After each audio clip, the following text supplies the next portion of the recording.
제목을 한번 복창해 보실까요? 인내의 경건을. 요즘 우리가 신성한 성품에 참여하는 자 시리즈 설교를 하고 있어요. 지난주까지 4번째, 오늘 5번째 설교를 하고 있습니다. 요 코로나로 인해서 이렇게 대면이 어려운 상황 가운데 이 신성한 성품에 참여하는 이런 신앙의 그 인격이 참 그 어느 때보다도 중요한 것 같습니다. 학교 가야만 공부하는 학생이 있는가 하면 학교 가지 않아도 스스로 공부하는 학생이 있지 않습니까? 근데 역시 뒤에 학생은 어떤 상황에서도 자기 일을 잘하는 것 같아요. 우리가 대면에서 예배할 때만 예배하는 분이 아니라 개인 예배, OIB로 예배하고 또 영상으로 예배하고 개인적으로 하나님과 만날 수 있는 이런 시간을 가지면서 하나님과의 관계를 깊이 있게 만들어가는 성도가 된다면 아무리 힘들고 어려운 상황에서도 우리 믿음으로 승리하게 될 줄로 믿습니다. 이런 모든 성도님 되시길 축복합니다. 지난주에 절제 인내를이라는 그런 말씀을 드렸습니다. 우리 신성한 성품에 참여하는 자 첫 번째 믿음의 덕을 가지라고 그랬죠. 그리고 덕의 지식을 가져라. 그리고 지식의 절제를, 그리고 절제의 인내를. 자, 오늘 거기에 하나를 더 포함해서 덧붙여서 이제 인내의 경건을 더하라고 했습니다. 지난주 말씀 여러분 기억하십니까? 인내라는 것이 무엇입니까? 그냥 견디는 게 아니라 열매를 맺을 때까지 견디는 것. 인내하다 포기하는 것, 견디다 포기하는 건 인내가 아니고 열매를 맺을 때까지 견뎌내는 것, 그걸 인내라고 했습니다. 자, 그러면 누가 인내할 수 있다고 지난번 말씀드렸죠?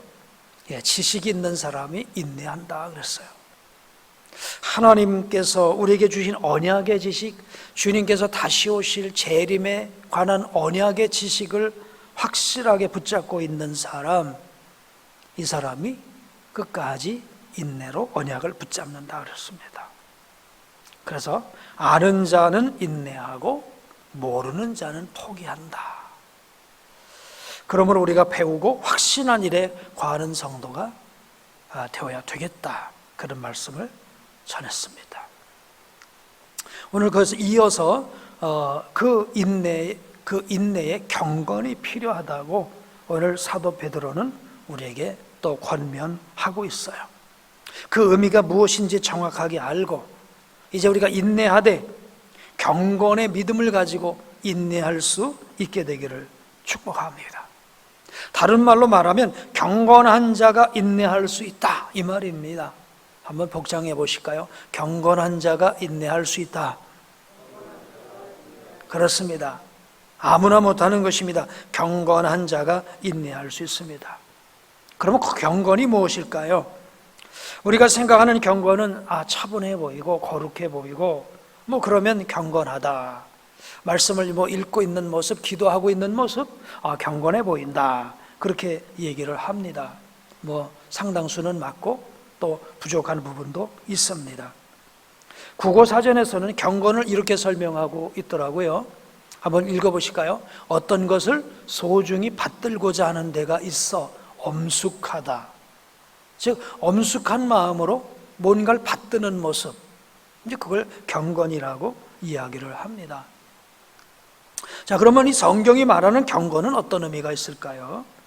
이 성경이 말하는 경건, 유세베이아라고 하는 헬라어인데, 피조물인 인간이 창조주 하나님에 대한 경외심으로 그의 뜻 아래 겸손하게 복종하는 삶의 태도, 이걸 경건이라고 합니다. 자, 그러니까 피조물인 우리 인생들, 우리 하나님께서 계획하시는 걸 잘 모르죠.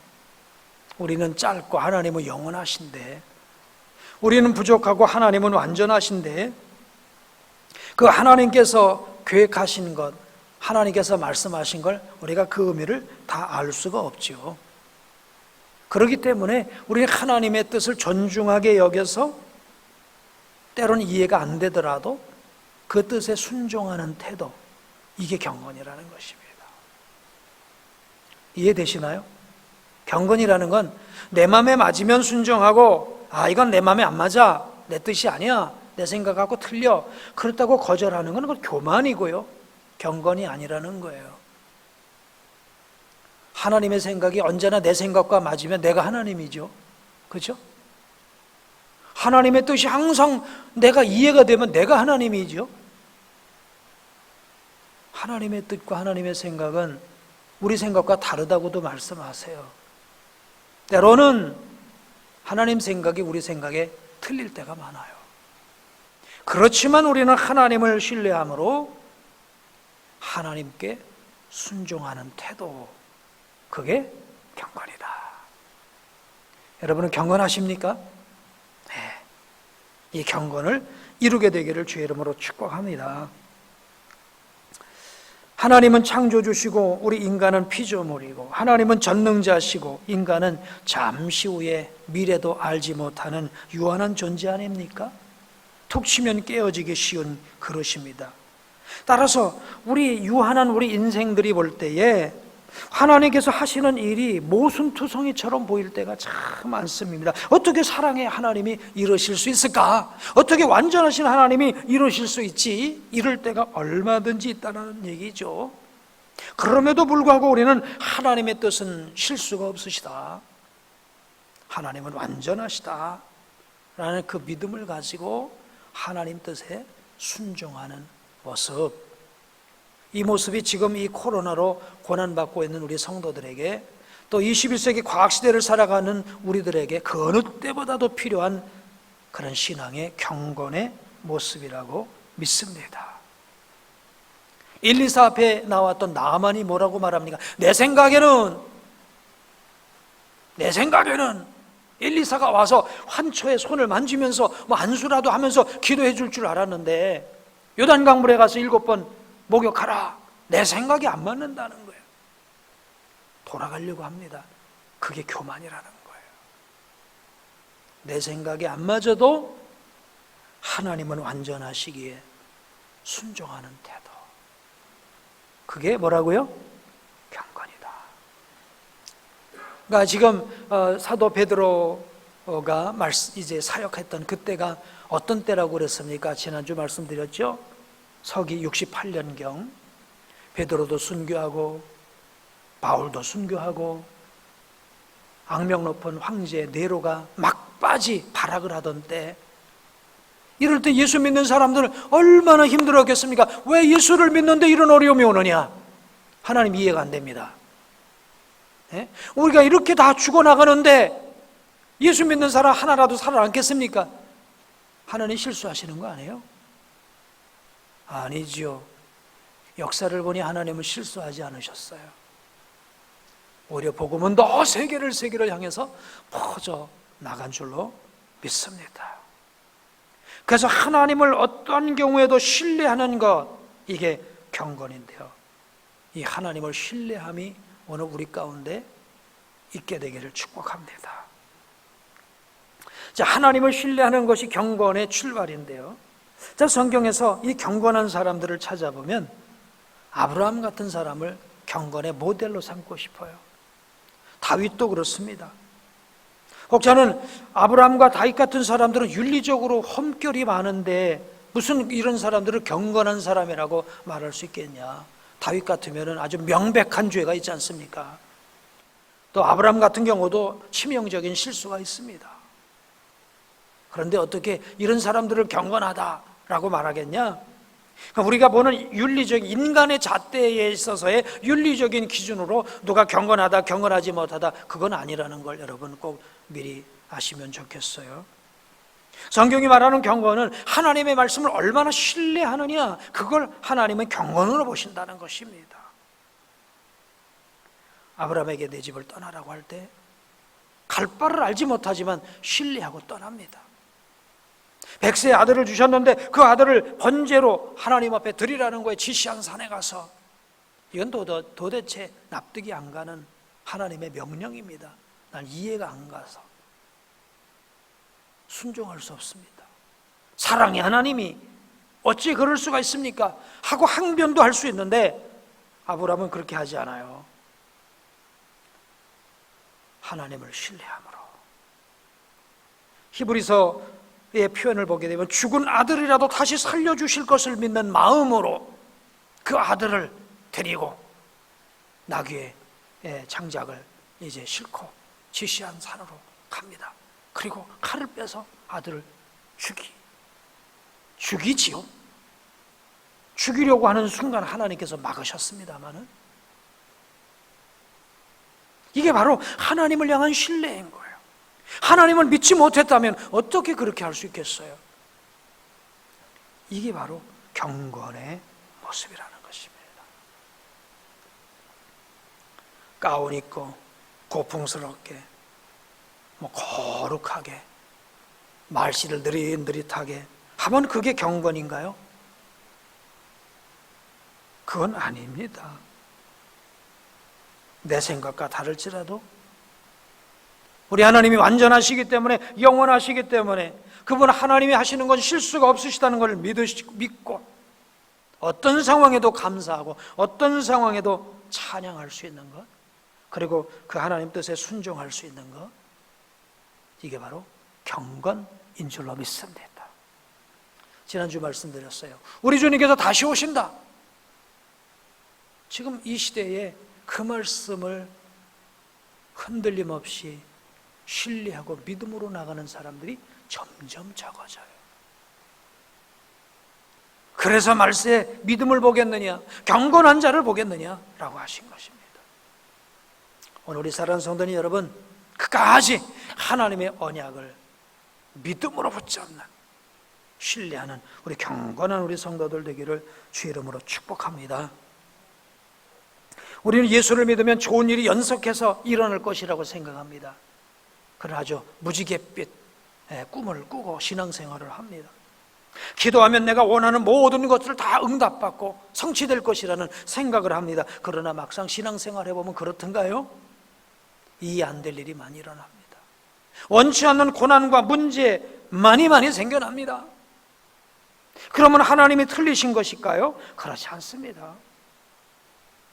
여전히 하나님은 완전하신 하나님이신 줄로 믿습니다. 그러면 우리는 어떤 상황에서도 합력하여 선을 이루시는 좋으신 하나님을 믿음으로 말미암아 어떤 상황에도 감사하고 찬양할 수 있어야 될 줄로 믿습니다. 경건은 이해할 수 없는 상황에서 하나님을 신뢰함으로 순종하는 그것이라고 했는데, 참 요즘 이 코로나 상황 가운데서 저는 목회자로서 참 이 교회가 도매금으로 비난을 받고 있는 이것 때문에 너무 가슴이 아파요. 여러분도 그러시겠습니다만은 일부의 좀 상식적이지 않은 교회들 때문에 아니 그 교회만 좀 비난을 하면 되잖아요. 근데 왜 온 교회를 싸잡아 비난을 하는지 모르겠어요. 아니 어느 카페에서 확진자가 생기면 모든 카페를 다 비난할 필요는 없는 것 아닙니까? 어느 교회든 최선을 다해 방역을 하되 만약 확진자가 생기면 그 교회가 책임을 지고 2주간 폐쇄하고 또 다시 최선을 다해서 방역하면서 나가야 되는 것 아닐까요?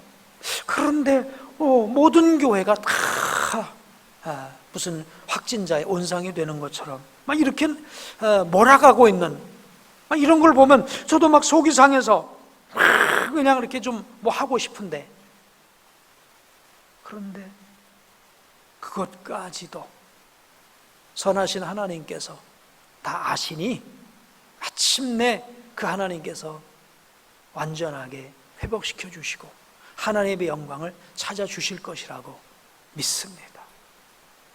여러분 보십시오. 바벨론의 포로로 잡혀간 사람들 생각해 보세요. 그들 얼마나 할 얘기가 많겠습니까? 그렇죠? 하나님 당신 실수하셨어요. 이렇게 막 쏴붙이고 싶은 사람도 얼마나 많았겠어요. 그런데 그들은 그 자리에서 하나님께 순종합니다. 그래 하나님께서 70년 만에 다시 그들을 회복시키지 않습니까?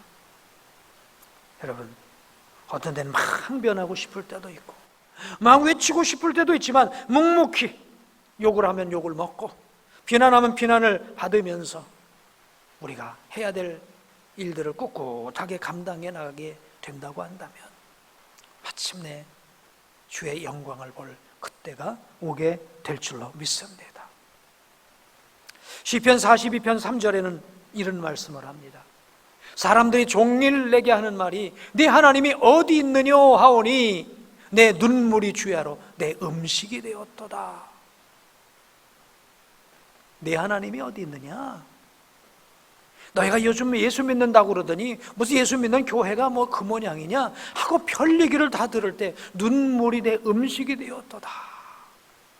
참 요즘 목회자의 마음을, 우리 성도들의 마음을 대변해 주는 그런 시편 글 같아요. 이 시편 고라자손의 시인데요, 그걸 살펴보니까 다윗이 압살롬에게 피해 다닐 때 쓴 시였는데, 고라자손들이 저 바벨론에 끌려가서 정말 어렵고 힘든 그 상황을 대신 이제 썼던 다윗의 시를 옮겨다가 고라자손이 읊었기 때문에 시는 다윗이 쓴 것이고 고라자손들이 부른 노래다, 뭐 그렇게도 얘기를 합니다. 아마 오늘 우리들의 노래이기도 하죠. 내 하나님이 어디 있느냐? 주야로 눈물이 내 음식이 되었도다. 그렇다고 하나님은 실수하신 것이냐? 아니라는 것이죠. 여전히 하나님은 다 아시고 계시고 다 보시고 계시고 마침내 하나님의 완전하심을 나타내실 줄로 믿습니다. 우리 그 하나님 신뢰해야 할 것입니다. 제가 이런 글을 봤습니다. 어떤 분이 시각장애로 태어났습니다. 근데 그 정도가 아닙니다. 한쪽 귀도 잘 들리지를 않습니다. 신체적인 결함도 많습니다. 어느 날 거울 앞에 서서 자기 몸을 비춰보니까 누가 봐도 특이하다는, 좀 이상하다는 부분이 7군데나 있더라는 거예요. 자기가 자기를 바라보면서 얼마나 절망스러웠겠어요. 그때 이제 그가 주님께 두 손을 모으고 이렇게 기도했답니다. 주님께서 저를 이렇게 만드셨나요? 주님께서 나를 이렇게 만드셨습니까? 그럼에도 불구하고 주님의 은혜가 내게 넘칩니다 하고 찬양했대요. 그 이후로부터 그는 자기 자신의 핸디캡에 대해서 더 이상 원망하고 불평하고 그것 때문에 좌절하지 않았다는 거예요. 저는 이 모습이 경건한 모습이다. 이 모습이 경건한 모습이다. 신체적인 어떤 결함만이 아니라 우리 삶에는 얼마든지 내가 느낄 수 있는 얼마든지 결함이 많이 있잖아요. 부족하며. 하나님 실수하신 게 아니죠. 그 모습을 통해서 더 최고의 영광을 받으시기 위한 하나님의 더 깊은 계획이 있으셨다는 것을 저가 알았기 때문입니다. 그래서 고라자손들의 그 시편을 보게 되면 사람들이 종일내게 하는 말이 네 하나님이 어디 있느냐 하오니 내 눈물이 주야로 내 음식이 되었도다 라고 이렇게 울면서 탄식하지만 나중엔 찬송하리라, 내가 내 하나님을 찬송하리로다 라고 하는 찬송으로 시가 맞춰요. 하나님이 실수하신 게 아니라는 것이죠. 하나님의 안전하심 앞에, 하나님의 영원하심 앞에, 하나님의 내가 깨닫지 못하는 그 크신 사랑 앞에 감사하고 고백하는 이 모습, 이게 경건이라는 것입니다. 할렐루야. 이 경건이 오늘 저와 여러분에게 있어서 코로나 시기를 넉넉하게 이기고 모든 역경을 다 이기고 인내로서 마침내 믿음의 선한 열매 맺을 수 있는 저와 여러분 되기를 주의 이름으로 축복합니다. 자, 그러면 하나님을 신뢰함으로 경과 어떤 상황에서도 하나님을 향해 감사와 고백을 드릴 수 있는 이 경건을 이루는 게 그냥 되냐? 그냥 되진 않는다는 거예요. 한번 따라해 보실까요? 하나님과 교제함으로 예. 그냥 되는 게 아니라 하나님과의 교제 속에서 신뢰가 이루어지는 것이죠. 하나님과 교제 속에서 신뢰가 이루어지고 그 신뢰 때문에 우리는 어떤 상황에도 하나님께 찬양할 수 있는 경건이 이루어진다는 것입니다. 하나님과의 교제. 사람 사이도 그러지 않습니까? 서로 충분히 교제가 이루어졌을 때 이분에 대해서 내가 신뢰를 하면 내가 콩으로 매주를 쓴다 해도 난 믿어. 응? 믿어. 저 사람이 하는 건 무슨 말이라도 다 믿어. 이런 신뢰가 됐을 때는 말입니다. 저분은 절대 나한테 거짓말 안 한다고 난 믿어. 그 신뢰가 쌓여지는 게 그냥 얼굴 쳐다보고 되는 게 아니잖아요. 충분한 교제 속에서, 교제 속에서 신뢰가 이루어지지 않습니까? 마찬가지로 하나님과 우리 사이의 신뢰도 그렇습니다. 하나님은 영원히 변함이 없으신데 우리 인간이 거짓되고요. 그래서 신뢰가 좀 안 쌓이기는 하지만, 그런 우리가 하나님께로 나가서 하나님의 진면목을 발견하게 되면 하나님, 어떤 경우에도 하나님을 신뢰합니다 라고 우리가 고백할 수 있을 줄로 믿습니다. 다윗은 하나님과 친밀한 교제를 통해서 신뢰를 쌓은 사람이에요. 시편이 150편으로 되어 있습니다마는 거의 75편 그 이상으로 다윗이 쓴 시입니다. 조금 전에 말씀드린 대로 고라자손의 시도 사실은 다윗의 시를 그들이 노래를 했음으로 된 것으로 따지고 보면 75편이 더 될 수도 있는 거예요. 그 많은 내용들이 무슨 내용이에요? 참 사람이 글로 남긴다는 게 그래서 참 중요한 것 같아요. 그죠? 마음으로만 갖고 입으로 노래 부르고 끝난 게 아니라 글로서 시편을 써놓으니까 이게 얼마나 오고 오는 많은 사람들에게 감동을 주고 격려를 주고 있습니까? 한마디로 다윗이 얼마나 하나님과 친밀한 교제를 이뤘냐, 그걸 말해주고 있지 않습니까? 여러분, 하나님과 교제에 최선을 다하고 계신가요? 우리 교회가 OIB를 하지 않습니까? 이걸 저는 개인 예배라고 그래요. 그렇죠? 늘 말씀드린 개인 예배, 소그룹 예배, 가정 예배, 대그룹 예배, 이게 잘 드려지면 우리는 초대교회 상황에서도 승리할 수 있어요. 어떤 상황에서도 승리할 수 있어요. 지금 코로나처럼 이렇게 대면 예배를 드리지 못하는 성도들이 개인 예배, 말씀을 묵상하고 기도하는 개인 예배를 늘 드리는 성도는요, 어떤 상황에도 승리할 줄로 믿습니다. 아멘. 하나님은 우리를 구원하셨는데 왜 구원하셨냐? 교제하기 위해서 구원하셨다고 그러셨어요.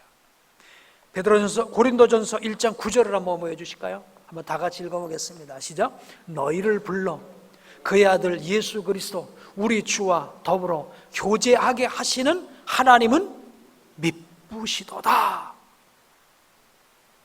하나님께서 우리를 하나님의 형상대로 지으신 건 교제하기 위함 아닙니까? 우리를 구원하신 것은 우리와 교제하기 위해서, 즉 우리가 하나님과 교제하게 하기 위해서 우리를 부르셨다라는 것입니다. 이 교제를 통해 하나님과의 신뢰가 쌓여져 가게 되길 주의 이름으로 축복합니다. 그리고 어떤 상황에서도 하나님께 감사하고 순종할 수 있게 되기를 축복합니다. 자, 그러면 하나님과 교제하는 수단은 몇 가지가 있을까요? 크게 두 가지라고 볼 수 있겠어요. 말씀 묵상과 기도입니다. 디모데전서 4장 5절 보게 되면 이렇게 말씀하세요. 하나님의 말씀과 기도로 거룩하여짐이라. 말씀과 기도, 하나님과 교제하는 큰 두 축입니다. 수레의 두 축과 두 축입니다. 자, 우리는 먼저 하나님의 말씀을 통해 교제할 수 있습니다. 하나님의 말씀을 통해서. 자, 우리 예수 믿는 성도들에게 하나님의 말씀은 그 말씀으로 말미암아 거듭난 말씀이고, 그 하나님의 말씀은 우리 양식이 되는 것이고, 하나님의 말씀을 통해서 우리 하나님의 뜻을 발견할 수 있는 것이에요. 베드로전서 1장 23절 한번 보여주실까요? 시작. 너희가 거듭난 것은 썩어질 씨로 된 것이 아니요 썩지 아니할 씨로 된 것이니 살아있고 항상 있는 하나님의 말씀으로 되었느니라. 하나님의 말씀으로 되었어요. 이 하나님의 말씀이 우리를 거듭나게 하고, 이 하나님의 말씀이 우리를 새롭게 하고, 하나님의 말씀이 우리에게 뜻을 알려주고, 이 안에 모든 게 다 있는 줄로 믿습니다. 그래서 이 말씀을 통해서 하나님을 알게 되기 때문에 교제하는 거예요.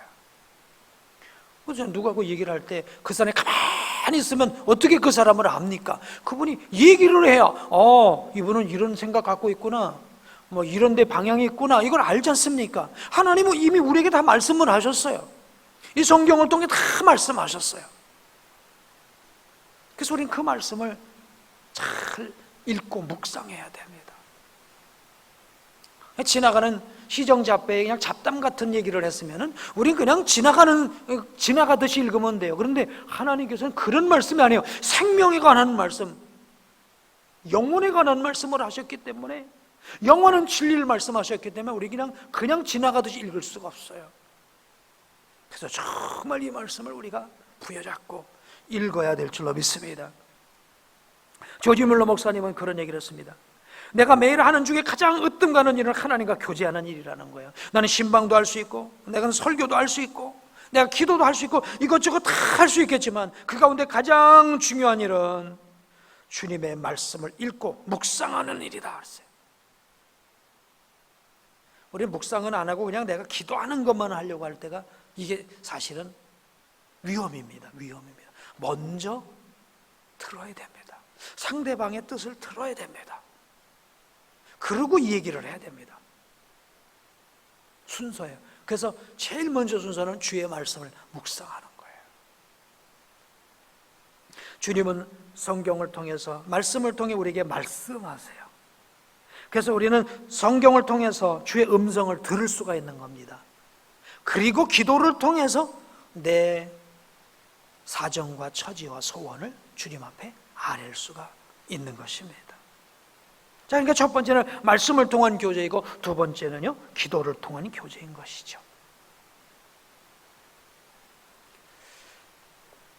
오늘 우리가 기도를 통해 하나님께서 주신 언약의 말씀을 붙잡고 기도 가운데서 주님 앞에 나가게 될 때 서로 상호 충분한 소통이 이루어지는 아름다운 교제가 주님과 나 사이에 이루어지게 되고, 그럴 때 우리는 하나님 주님을 신뢰하게 될 것이고, 아멘. 그럴 때 우리는 경건을 이루어서 어떤 상황에서도 인내의 믿음으로 선한 열매를 이루어내게 될 줄로 믿습니다. 자, 그러면 우리가 어떻게 이제 하나님과 주님과 교제하는 것을 정말 실천적으로 잘 할 수 있을까? 오늘 5가지를 한번 좀 띄워줘 보세요. 우리가 할 수 있는 주님과의 교제의 실천 원칙이라고 이렇게 잡아봤습니다. 첫째는요, 한번 다 같이 읽어보실까요? 주님과의 교제를 하루 일과 중 최우선에 둔다.